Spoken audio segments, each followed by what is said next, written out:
இந்த சட்டம் வந்ததனாலேயே எல்லாம் தீர்ந்து விடுமா என்கிற ஒரு கேள்வியை சமூகத்திலே வைக்கிறார்கள். சட்டம் வந்தா எல்லாம் தடுத்துட முடியுமா? ஏற்கனவே வன்கொடுமை தடுப்பு சட்டம் இருக்கிறது, வன்கொடுமை இல்லாமல் போய்விட்டதா?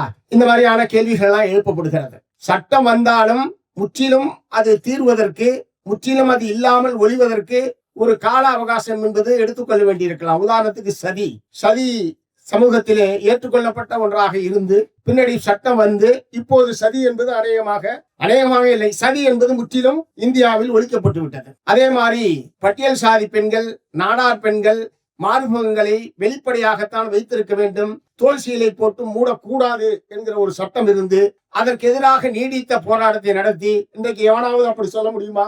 ஆகவே இப்படி பல நல்ல முன்னுதாரணங்கள் இருக்கிறது. ஆகவே நாம் நம்பிக்கை இழக்க வேண்டிய அவசியம் இல்லை. அதற்காகத்தான் இதை சொல்லுகிறேன். இப்படி பல சட்டங்கள் நம்முடைய முன்னோர்கள் போராடி பெற்ற காரணத்தினால்தான் அடுத்த நாளே அது ஒழிந்து விட்டதா இல்லை என்று பார்த்தால் ஒழியாமல் இருக்கலாம்.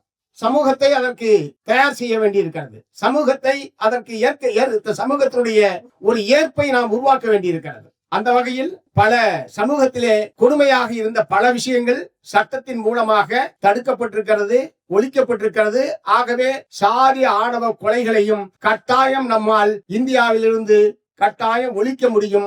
அதற்கான ஒரு சூழ்நிலையை இன்றைக்கு நாம் ஒன்று சேர்ந்திருக்கிற ஒத்த கருத்துடைய நாம் அனைவரும் ஒன்றாக தொடர்ந்து பயணிப்பதன் மூலமாக, மக்களிடையே தொடர்ந்து ஒரு வலுவான பிரச்சாரத்தை எடுத்து செல்வதன் மூலமாக நிச்சயமாக அத்தகைய நிலைமையை ஏற்படுத்த முடியும் என்கிற ஆழமான நம்பிக்கை எனக்கு இருக்கிறது என்பதை முதலில் நான் தெரிவிக்க விரும்புகிறேன்.